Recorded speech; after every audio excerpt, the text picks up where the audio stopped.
Iya Kak, aku mau nanya. Boleh. Jadi kan aku sekarang lagi kuliah di Islamic Fashion Institute Oh, Bandung. mantap sekali. Nah, terus aku tuh udah masuk ke BMC, Wah, ya, keren banget. Canvas. Nah, terus karena kan kalau tugas akhir itu tuh harus presentasi gitu kan ya, Iya benar. nguatin brand kita, nguatin produk yang akan kita buat nantinya. Nah, kalau aku tuh bingung sama gimana caranya kita nguatin ancaman dari brand kita nanti. Contohnya kayak bersaing dengan brand lain karena kan sekarang dunia fashion tuh udah banyak banget dan udah luas banget kan, apalagi di Benar. sosial media tuh udah banyak di mana-mana. Nah, buat aku yang baru pengen bikin brand itu tuh kadang aku harus kayak punya rasa minder, punya rasa kayak takut gitu kan, takut karena yang lain tuh ya, kalau yang lain udah pada berjuang jadi udah punya banyak followers, udah pada punya banyak peminat gitu. Jadi gimana Kak cara nguatinnya gitu. Terima kasih. Ya, sama-sama. Hai Ya, Kak boleh Sri. dijawab Kak Ocha Oh, langsung? boleh. Boleh banget. Ini untuk Kak Asifa. Sebenarnya itu sama kayak yang aku rasain waktu bikin HRC sama tim gitu. Kita juga nggak punya brand identity yang kuat. Yang pertama itu menurut aku jawabannya itu ketika kita mau memulai terlebih dahulu. Karena ketika kita diam, kita tidak akan berjalan gitu. Untuk pertama aku juga kalau misalnya teman-teman bisa baca caption aku di situ ada yang nerangin tentang aku tuh nggak paham masalah kanvas, aku nggak paham masalah bounce, but aku cuma berani mencoba dan ketika kita yakin dan kita mau tuh kayak semua ada jalannya gitu. Apalagi Kak Asifa nih udah keren banget masuk ke IV ya, dan temen aku tuh ada di sana juga dan itu mahal banget. Jadi menurut aku udah ada fasilitator kayak ini mungkin sedikit menjawab kalau dari aku, kalau misalnya emang pakai teori, mau membahas tentang teori, ketika kita mau bersaing, itu sebenarnya jangan pikirkan untuk bersaing, tapi kalau bisa melakukan kolaborasi sebanyak-banyaknya dengan pihak lain. Misal kita fashion di bagian baju, kita bisa kolaborasi dengan bagian yang menjual jilbab dan lain sebagainya. Karena persaingan itu ketika kita membahas persaingan dalam Islam juga ya itu kurang baik. Tapi tipsnya itu sebenarnya ketika kita mau mencari ikan dalam kolam, ibaratnya tuh kayak gitu. Misalnya nih Kak Asifa udah memiliki follower berapa nih Kak? Aku tanya dulu. Untuk bisa lebih Aduh. tepat juga ya, berapa Kak Asifa followersnya? Dikit Kak. Berapa Kak? Mungkin dikitmu tuh banyakku gitu loh Kak. Iya, Berapa Kak? Boleh tahu? dikit tuh banyak. Iya, berapa Kak? Berapa ya? 1.000 lah, 1.000. Itu. Oke, alhamdulillah banget. Ya, alhamdulillah itu 1.000. Nah, di situ untuk tipsnya itu gimana Kak Asifa tuh bisa mencari ikan di dalam ini followersnya nih Kak. Jadi Kak ngamatin kalau aku pribadi itu targetku emang teman-teman aku yang basicnya emang muslim, basicnya juga aku di kafe, jadi apa ya, target marketingku itu emang lebih ke teman-teman yang jilbabnya mungkin biasa aja, jadi produkku emang untuk yang islami dan yang Islam tapi enggak syar'i banget. Itu salah satunya kita dengan mengamati followers kita. Siapa sih yang interest sama kita? Kan pasti kayak banyak nih yang like fotonya Kak Siva. Terus Kak Siva udah kayak mulai bisa, oh ini orang tertarik nih sama baju aku nih, orang komen nih. Jadi ketika nanti Kak Siva punya brand, jangan malu untuk menawarkan ke teman terdekat dulu karena itu nggak bisa dibohongin. Bisnis itu kuncinya ketika kita bisa bersosialisasi. Jadi bisnis sama dengan sosialisasi gitu. Ketika kita memilih untuk diam dan tidak bergerak dan menunda-nunda itu bakal kayak nunda banget gitu sih Kak. Jadi menurut aku kayak HRC ini baru 2 bulan dan alhamdulillahnya followersnya nambah itu karena kita cuma modal yakin, bahkan modal pun sebenarnya tidak ada. Dan untuk Kak Siva yang udah difasilitasi dengan sekolah yang itu impian teman-teman semua pasti juga ini bisa kayak membangkitkan semangat sih. Dan semoga nanti setelah kelas ini kan kita ada sesi untuk melihatkan karya teman-teman ke Instagramnya HRC Class. Semoga kayak kemana ada contohnya Kak siapa yang dari Telkom fashion Telkom, jurusan fashion di Telkom itu juga langsung banjir komentar di kolom itunya Hey Artsy kelas gitu. Jadi semoga nanti karyanya Kak Asyifa itu ketika kita posting, kita berusaha untuk mempromosikan juga Kak Asyifa sebagai desainer gitu Kak. Semoga membantu. Amin, ya Allah. Menurutku bantu banget sih Kak Ocha. Jadi nanti bisalah besok bisa lebih semangat untuk menampilkan gimana karyanya gitu ya. Nah Aduh, ini malu.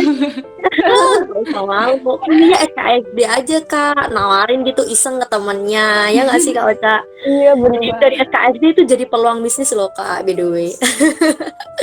Nah, ini ada Iya. 2 penanya terakhir nih dari Kak Tiara tadi ya, tambahan dari pertanyaan keduanya yaitu tentang berkarir di bidang fashion itu, fashion designer itu apa harus dari basic pendidikan tata busana atau enggak ya? Terus kalau enggak dari basicnya langsung dari misalkan dunia pendidikannya itu apa yang harus kita milikin dulu gitu? Mungkin lebih ke proses dan kayaknya pertanyaannya Mbak Lisa ini sama ya, tapi prosesnya lebih kepada pola bajunya. Cara biar paham pola bajunya itu gimana Kak Ocha? Silahkan.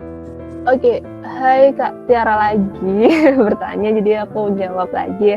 Untuk berkarir di bidang fashion tuh sebenarnya jangan malu untuk ini dulu yang pertama, on to apa ya namanya, relation gitu. Aku juga sebenarnya bukan orang yang suka bersosialisasi, tapi kebetulan aku sebenarnya gini, di dunia busana pun ketika aku misalnya memilih untuk menjadi biasa-biasa aja dan tidak ikut lomba ABCD, mungkin aku juga tidak akan menjadi aku yang saat ini. Jadi mungkin untuk Kak Tiara ketika ingin masuk ke dunia fashion, nggak harus kok lulusan tata busana, bahkan ada yang namanya siapa ya, Ihsan, itu dia kayak dari otomotif malahan gitu, dan sekarang dia udah masuk magazine, majalah gitu, majalah nasional Indonesia, dan itu kayak dari ibaratnya dari mesin dia bisa terjun ke apa ya, ke busana, dan dia cowok gitu, apalagi kita yang perempuan. Kalau misalnya ada kemauan, yang pertama intinya belajar ini, mencari relasi, mungkin mau tanya-tanya ke aku juga nggak apa-apa, atau mungkin ke Kak Syifa yang dari Institut IP itu juga bisa. Jadi ketika kita udah ada di forum yang Masya Allah ini, yang udah dipertemukan sama orang-orang yang satu visi, misi, punya tujuan sama, ingin menjadi desainer, jangan jangan lewatkan hubungan komunikasi ke teman-teman, gimana caranya. Jadi intinya kayak lebih mau terbuka, aku mau belajar ini, jangan malu. Tapi mungkin di tengah perjalanan akan ada penolakan, kayak aku misal belajar sama temanku yang udah bisa pun, itu kayak biasanya dia nggak mau mengajarkan dengan alasan mungkin aku tuh nggak bisa, aku belum expert. Nah kayak gitu emang agak susah, tapi jangan kayak langsung berhenti, cari teman lain yang mau membantu. Jadi tapi ketika kita udah dapetin ilmu juga, jangan lupa kita sharing gitu, karena dengan sharing sepengetahuan aku, ketika aku sharing, karena aku sebenarnya orang yang nggak pinter menghafal, tapi ketika aku sharing aku bisa menghafal itu dengan mudah gitu. Dan aku percaya ketika kita berbagi, kita bisa lebih lama untuk mengingat sesuatu. Jadi untuk Kak Tiara, semoga gitu aja sih.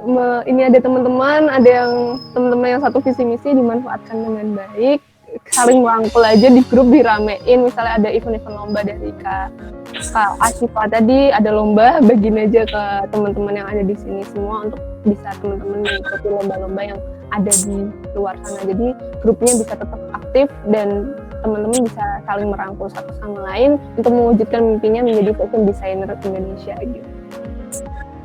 Bener banget sih, keren emang. Yang pasti kuncinya harus ada visi misi dan lingkungan yang mendukung ya. Jadi misalkan teman deket yang memang mohon maaf belum sevisi misi, ya udah, bukan berarti dia musuh, tapi belum tepat aja mengikuti atau membersamai proses kita gitu. Nah tadi pertanyaannya Kak Lisa gimana nih Kak Ocha tentang pola, kita perlu nggak sih memahami pola gitu loh.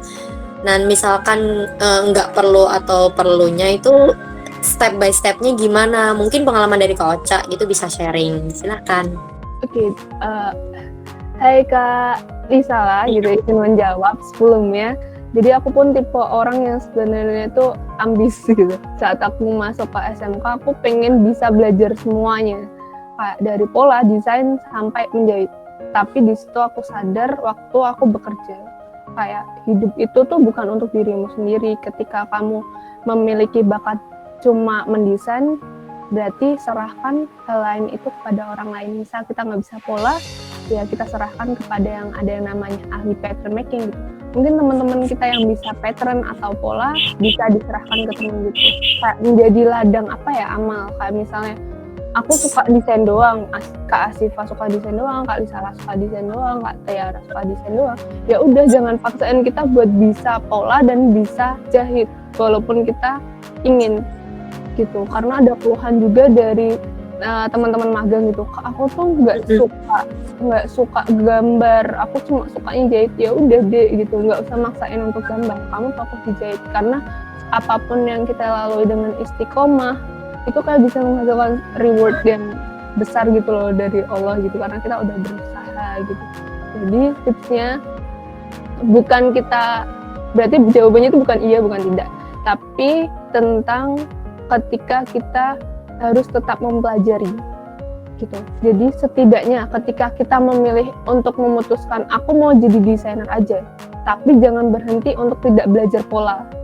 Setidaknya kita tadi yang aku terangkan ada align dan hal lain. Nah itu prinsipnya, kayak kita harus tahu basicnya dulu. Biar apa?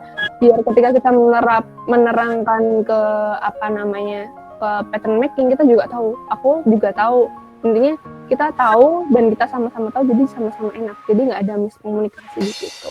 Jadi tipsnya tetap belajar aja sih. Kita cuma bisa desain, kita tetap belajar pola dan teknik menjahit. Nah itu bisa dengan apa? Kalau mau diimbangi dengan kursus itu lebih baik. Jadi kita ikut kursus bukan agar kita bisa, tapi agar kita tahu. Nah ketika kita udah tahu, kemungkinan yang terjadi akan salah tafsir itu bisa kita luruskan dari awal gitu. Ketika kita mendesain, terus kita terangkan ke penjahit atau ke pattern making. Jadi jawabannya minimal